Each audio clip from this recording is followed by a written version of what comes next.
aussi passer par les écoles. Ils l'ont dit, hein, je vous fais écouter le clip où est-ce qu'on dit justement qu'ils vont augmenter les tests dans les écoles. Ils vont arriver avec des tests de salive, là. Ils vont commencer à tester dans les écoles sans le consentement des parents. Et là, ça va être une justification pour le confinement. Je vous fais écouter ça. Accélérer un peu la formation. Et ce qui pourrait aussi accélérer le dépistage, c'est un test de salive. Selon nos informations, le gouvernement serait sur le point d'annoncer son utilisation dans les écoles. Les laboratoires... Selon nos informations, le gouvernement serait sur le point d'annoncer son utilisation dans les écoles.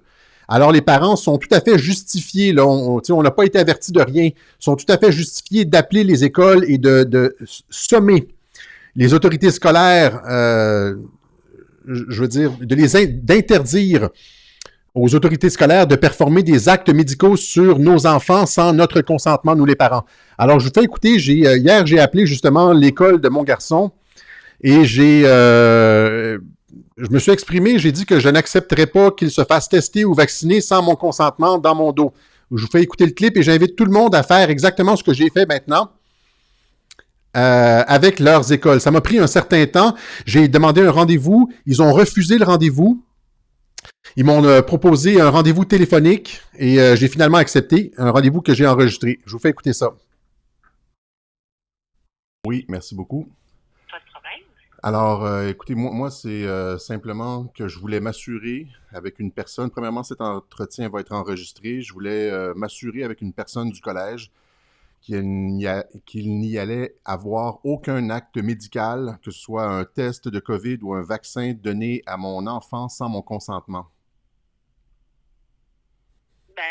Écoutez, on est une institution d'enseignement et non une institution de soins.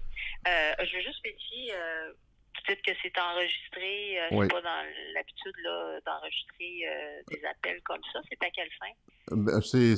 Ça a des fins personnelles, ça a des fins d'archives, c'est-à-dire que je veux que la réponse soit bien enregistrée. Écoutez, je pourrais pas, mais écoutez, on va devoir valider là, ici avec nos services juridiques. Là, je trouve ça particulier comme approche. Là. Je comprends, c'est juste que moi je vais vous le dire tout de suite, si jamais vous vacciniez, parce que c'est ça qu'on entend en coulisses là, des fois, c'est-à-dire qu'il pourrait y avoir des actes médicaux donnés dans les écoles sans le consentement des parents. Alors, moi, ce que je veux m'assurer que le collège n'opérera jamais dans mon dos en opérant, par exemple, un test COVID surprise sur mon fils et ou procéder à une vaccination. C'est pas compliqué, là, je veux dire, une vaccination surprise sans que les parents aient été consultés. C'est le minimum. Vous comprenez? C'est-à-dire, c'est une question de confiance. Vous êtes une institution, vous venez de le dire, d'enseignement, et donc vous n'êtes pas une institution médicale et vous allez pas vous substituer à la volonté des parents en ce qui concerne la santé des enfants. C'est simple, c'est pas plus compliqué que ça. Si je dois appeler une autre personne pour m'en assurer, si c'est pas vous, je comprends que ça dépasse peut-être vos compétences ou votre mandat. Moi, je suis prêt à parler à quiconque, mais je veux être clair avec le collège que vous n'avez absolument pas mon consentement pour opérer des actes médicaux sur mon enfant et le cas échéant, il pourrait y avoir des poursuites judiciaires. Je vais transmettre ce message-là, mais effectivement, là, je ne peux pas... mais ce que je peux vous dire comme directrice des communications, puis vous l'avez vu, on a été très transparent avec les parents dans toutes nos communications depuis la rentrée. Mais là, vous me parlez effectivement là, d'actes médicaux, là, on parle d'autre chose. C'est pas... ni dans la pratique de la communication, ni je peux... Donc, je peux transmettre ce message-là. Est-ce qu'il y a une personne à qui je pourrais parler pour m'en assurer? Parce que là, vous semblez être une personne qui traite des communications. C'est peut-être pas votre mandat. Moi, je voudrais parler à une personne qui pourrait me certifier. Je suis un parent, je paye les frais de scolarité et tout. Moi, je sais qu'il y a énormément de parents dans mon cas, dans la même situation que moi, qui veulent... Il y a plein de parents qui retirent leurs enfants de l'école.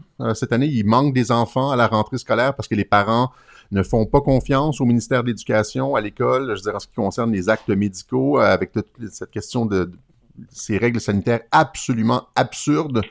Et donc, là, c'est ça. Donc, s'il y a quelqu'un à qui je peux parler qui pourrait me rassurer ou qui pourrait me certifier qu'il n'y aura pas d'actes médicaux qui seront performés sur mon enfant sans mon consentement, ça serait apprécié.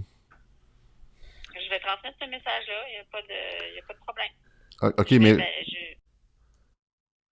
Voilà, donc ça ressemble à ça. Je les ai sommés de ne pas performer d'actes médicaux sur mon fils sans mon consentement. Je vous invite à faire partout la même chose. Retirez vos enfants de l'école le cas échéant parce que ce qu'ils vont vouloir faire, comme ce que le clip d'avant montrait, c'était que ils vont pouvoir faire les tests avec les tests de salive, ils vont pouvoir faire les tests dans les écoles. Et là, évidemment, c'est comme d'habitude, plus on teste, plus les cas augmentent parce qu'on teste et le test produit n'importe quel résultat. D'ailleurs, j'ai pas pu le monter aujourd'hui, mais j'ai un clip du docteur Raoult qui dit exactement la même chose que Jane Philpott, hein, la responsable de la